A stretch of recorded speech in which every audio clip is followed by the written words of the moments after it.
లేఖన భాగాలు తెరిచి ద్వితీయోపదేశ కాండము 2వ అధ్యాయము 7వ వచనము. నీ దేవుడైన యెహోవా నీకు తోడై ఉన్నాడో నీకేమీయూ తక్కువ కాదు. Praise the lord. ఆయన మనకు తోడై ఉన్నాడు. మనం ఇంకా దిగులు పడాల్సిన అవసరం లేదు, బాధపడాల్సిన అవసరం లేదు. ఈ రోజు మీరందరూ కూడా చక్కగా తలారా స్నానం చేయండి, వేషధారణ భక్తిని తీసివేసుకోండి, పాపిష్టి క్రియలను మీరు తీసివేసుకోండి. మొట్టమొదటిగా మీరు ఉపవాసం ఉంటున్నప్పుడు వ్యక్తిగతంగా ఉపవాసం ఉండడం మీరు నేర్చుకునే వారిగా ఉండాలి. కుటుంబం కోసం ఎంతగానో ప్రార్థన చేస్తున్నావు, ఎందుకంటే కుటుంబంలో వ్యాధులు ఉన్నాయి, రోగాలు ఉన్నాయి, అనారోగ్యాలతో ఉంటున్నాయి, అప్పు సమస్యలు ఉన్నాయి, లేకపోతే నువ్వు చేస్తున్న జాబ్లో ప్రాబ్లమ్స్తో ఉంటున్నావు, కష్టాలు ఉన్నాయి, కన్నీళ్ళు ఉన్నాయి, ఎన్నో హవైహాలన జీవితాల్లో, ఇంకా చెప్పాలి అంటే నిందలతో వెళ్తున్న నీ బ్రతుకును బట్టి ఉపవాసం ఉండి ప్రార్థన చేస్తున్నాను అని చెప్పుకుంటున్నావు. చాలా సంతోషము. అయితే వ్యక్తిగతంగా ఉపవాసం ఉండడం నేర్చుకో. నీ గురించి నువ్వు ప్రార్థన చేయడం ఎంతగానో నేర్చుకోవాలి. అయితే ఏదో పాస్టర్ గారు ఉపవాసం ఉండమంటున్నారని ఉండడం కాదు, కానీ ఆత్మచేత నడిపించబడి ఉపవాసం ఉండడం మీరు నేర్చుకోండి. దేవుని అభిషేకంతో, దేవుని ఆత్మశక్తితో మీరు నింపబడాలి.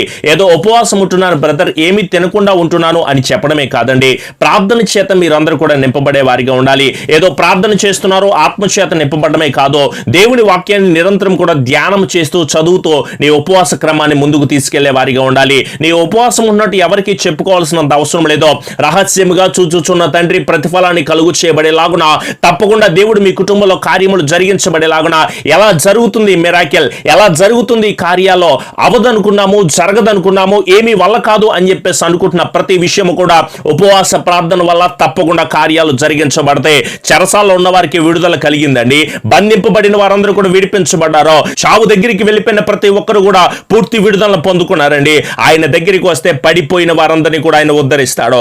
కృంగిపోయిన స్థితిలో ఉంటున్నావని బాధపడతా ఉంటున్నావు కదా, నిన్ను తప్పకుండా లేవనెత్తుతాడు. గుండె చెదరి దిగులు పడుతున్న ప్రతి ఒక్క పరిస్థితిని కూడా తప్పకుండా ఆయన బాగు చేస్తాడు. ఈ రోజు మన గాయములు కట్టువాడు ఆయనే, నేల మీద నుంచి కూడా దరిద్రులను లేవనెత్తువాడు ఆయనే. ఎలాంటి దీన స్థితిలో ఉన్నా, ఎలాంటి దారుణమైన పరిస్థితిలో ఉన్నా, ఎలాంటి వేదనకరమైన పరిస్థితుల్లో ఉన్నామని చెప్పేసి దిగులు పడుతున్న ప్రతి ఒక్క బంధకాల నుంచి కూడా యేసు నామములో దేవుడు తప్పకుండా విడుదల కలుగు చేస్తాడమ్మా. మీరేమి దిగులు పడదు, మీరేమి బాధపడవలసిన అవసరం లేదు. శ్రమ దినం వచ్చినప్పుడు మనం కృంగిపోతే ఎలా, శ్రమ వచ్చినప్పుడు మనం అందరం కూడా బాధపడితే ఎలా, అలా కాకుండా ఆ శ్రమను మనమందరం కూడా జయించే వారిగా ఉందామో.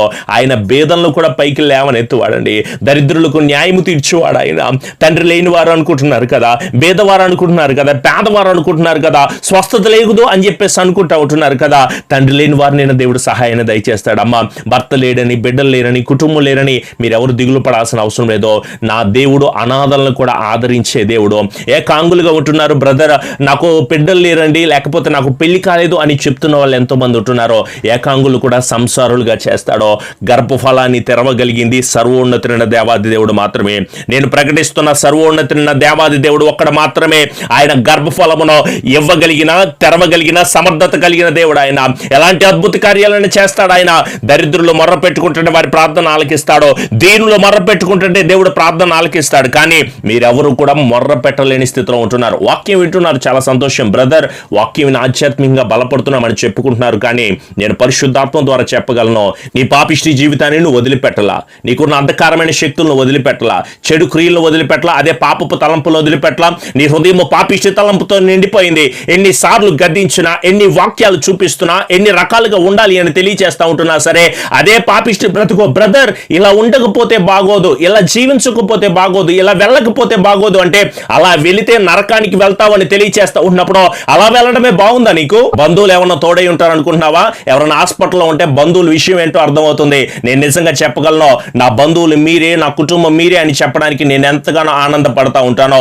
బంధువులు సహాయాన్ని అందించవచ్చు, అందించకపోవచ్చు, కానీ సర్వోన్నతుడైన దేవుడే నడిపిస్తూ ఉంటున్నాడు. స్నేహితులకి ఏదైనా అవసరం వచ్చింది అనుకోండి, కనీసం నీ ఫోన్ కూడా లిఫ్ట్ చేసే వారిగా వాళ్ళు ఉంటారు, ఉండకపోవచ్చు. అయితే వీళ్ళందరినీ బట్టి నువ్వు ఆలోచించవలసిన అవసరం లేదు. నువ్వు ఎలాంటి స్థితిలో ఉన్నా, ఎలాంటి పరిస్థితిలో ఉన్నా సరే, నా యేసయ్యను నమ్ముకుంటే నీ స్థితిని మారుతుంది, నీ పరిస్థితిని మారుతుంది. నీవు ఇప్పుడు ఎదుర్కొంటున్న ప్రతి ఇబ్బందికరమైన పరిస్థితిలో ఆయన దగ్గరికి నువ్వు చేరితే తప్పకుండా గొప్ప జయాన్ని పొందుకుంటావు. విదేశాల్లో ఉన్నాను బ్రదర్, ఎక్కడో నేను దూరంగా ఉంటున్నాను, నా అక్కమ్మ గురించి, పాస్పోర్ట్ గురించి, బుకాతా గురించి ప్రార్థన చేయండి అని తెలియజేస్తూ ఉంటున్నారు. అమ్మా, మీరేమి దిగులు పడవలసిన అవసరం లేదు. మీకేది తక్కువ రాదో. మీరు ఎక్కడికి వెళ్తున్నా, ఏ ప్రాంతానికి వెళ్తున్నా, ఏ ప్రదేశంలో ఉంటున్నా, ఏ ఇంటిలో నువ్వు పనిచేస్తూ ఉంటున్నా సరే, ఎక్కడ ఏ ఫ్యాక్టరీలో ఏ స్థితిలో నువ్వు పనిచేస్తూ ఉంటున్నా సరే, నీకేది కూడా తక్కువ రాకుండా నీతో ఎల్లప్పుడు కూడా తోడై ఉండే సర్వోన్నతుడైన దేవుడు నేను ప్రకటిస్తున్న నజరేయుడైన యేసు ప్రభుల వారు.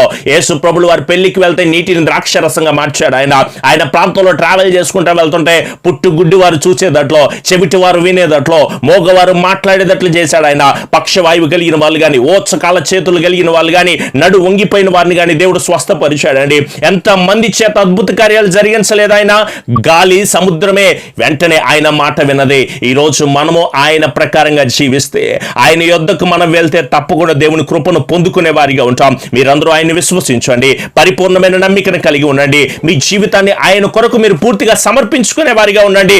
బ్రతుకు మారట్లేదు బ్రదర్ అంటే ఎందుకు మారిద్ది? ఆయన దగ్గరికి వచ్చావు కానీ నీవు పూర్తిగా ఆయనకి సమర్పించుకోలేని బ్రతుకు ఎందుకు మారుతుంది? ఏం ఉపయోగం ఉంది చెప్పండి? ఆయన పాదాల చెంత చేరదాం, వాక్య ప్రకారంగా నడుచుకుందాం. వేరొక ఆలోచన లేదు, వేరొక తలంపు లేదు, వేరొక విధానం లేదు. మన బ్రతుకంతా కూడా అంధకారమయమైపోయింది. ఏం చేస్తున్నాం అర్థం కాని స్థితిలో ఉంటున్నాం. వెలుగైన క్రీస్తులోకి మీరు రండి. కన్నీరు బ్రతుకులు నువ్వంతా జీవిస్తూ ఉంటున్నావో ఏం చేయాలి అర్థం కావట్లేదు. అందం పోయింది, ఆనందం పోయింది, ఏం చేయాలి అర్థం కాని స్థితిలో ఉంటుంటే మూసుకుపోయిన ద్వారాలు కూడా దేవుడు తెరుస్తాడు. యేసు నామములో నీకున్న కోర్టు సమస్య, నీకున్న శరీర బలహీనత, నీకున్న వ్యాధుల సమస్యలో, రోగ సమస్యలన్నీ కూడా యేసు నామములో దేవుడు పూర్తి విడుదల కలుగు చేస్తాడో నేను చెప్పగలను. మీరందరూ చేస్తున్న ప్రార్థన వల్ల రాబోతున్న 1 or 2 days లోనే డాక్టర్ గారు ఇంకో 10 రోజులు చెప్పారు, నువ్వు ఉండాలి ఉండాలి ఉండాలి అని చెప్తా ఉండంటే యేసు నామములో మనం డిక్లేర్ చేయగలం. ఏంటో తెలుసా?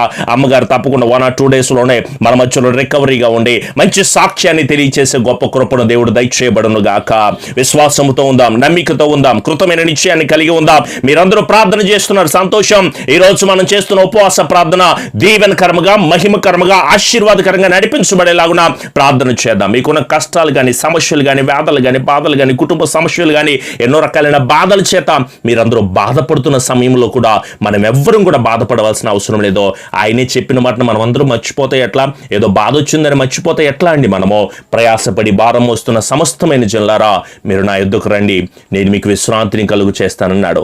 నేను సాత్వికును, దీన మనసును కలిగిన వాడిని కనుక నా కాడి సులువుగాను, నా భారము తేలిగ్గాను ఉంటుందని తెలియచేస్తా ఉంటున్నప్పుడు మనము ఆయన దగ్గరికి వెళ్దాం, ఆయన పాదాల చెంత చేరదాము. ఆయన దగ్గర ఉండి మోకరించి ప్రార్థన చేస్తా ఉంటే ఉదయకాల సమయం ముందు 7 గంటలకు లైవ్ కార్యక్రమం వస్తుంది. అలాగే రాత్రికాల సమయం ముందు 9 గంటలకు కుటుంబ ప్రార్థన వస్తుంది. మీరందరూ కూడా ఏకీభవించండి, ఏక మనసును కలిగి ఉండండి. ఏ రోజు ఏ క్షణము దేవుని రాకడ వస్తుందో తెలియని పరిస్థితిలో ఉంటున్నప్పుడు విశ్వాసముతో, నమ్మికతో, కృత నిశ్చయాన్ని కలిగి ముందుకు సాగిపోయే వారిగా ఉందాం. రండి, అందరం కలిసి ప్రార్థన చేసుకునే వారిగా ఉందాము.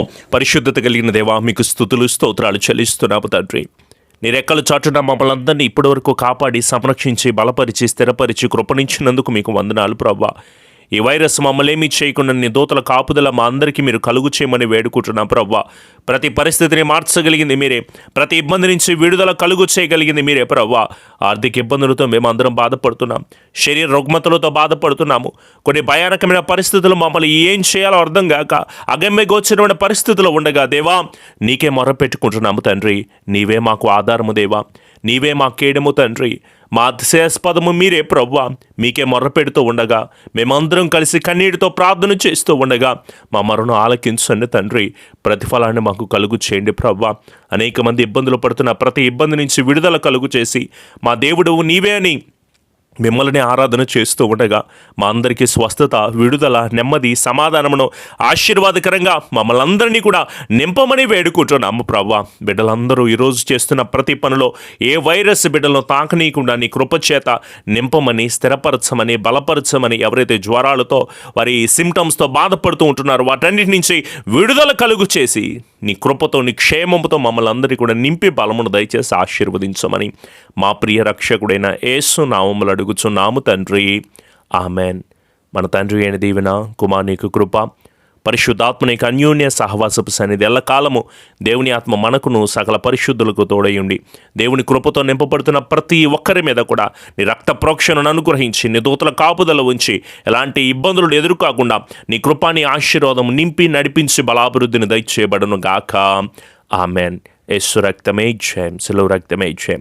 ప్రభు యేసు నామములో సంపూర్ణ జయము, అపవాద క్రియలకు అనంత నాశనమును కలుగును గాక. ఆమెన్. మీ అందరికీ కూడా ప్రత్యేకమైన వందనాలు. డిస్ప్లే మీద కనిపిస్తున్న ఫోన్ నెంబర్కి మీరు ఫోన్ చేయండి. అలాగే మీ ప్రార్థన అవసరతలు, మీ కుటుంబ వివరాలను వాట్సాప్ లేకపోతే ఐఎంఓలో మాకు తెలియచేయండి. దేవుడు మిమ్మలను, మీ కుటుంబాలు దీవించి ఆశీర్వదించును గాక. ప్రతిరోజు ఉదయకాల సమయమందు, రాత్రికాల సమయమందు లైవ్ కార్యక్రమం వస్తుంది, తప్పకుండా వీక్షించండి. ప్రభు మిమ్మల్ని అందరినీ దీవించి కృపలతో నింపి ఆశీర్వదించబడును గాక. ఆమెన్. Praise the lord.